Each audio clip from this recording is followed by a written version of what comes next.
আবারও বিপুল পরিমাণ গাঁজা উদ্ধার করল ডোমকল থানার পুলিশ প্রশাসন। পাচারের আগে উদ্ধার 21 কেজি গাঁজা সহ গ্রেপ্তার এক ব্যক্তি। ধৃত ওই ব্যক্তির নাম নবিউল মালিথা। পুলিশ সূত্রে জানা যায় ওই ব্যক্তির বাড়ি ডোমকল থানার শাহাদিয়ার এলাকায়।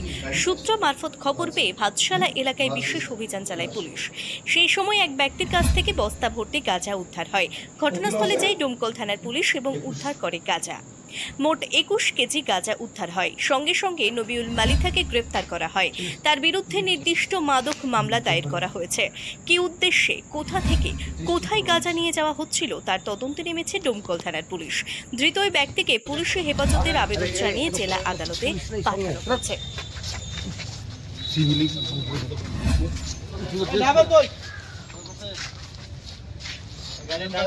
করার জন্য কতদিন থেকে করেন এই ব্যবসা?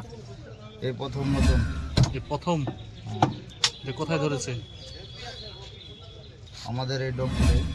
ডোমগুলো কোথায়? গোবিন্দপুর।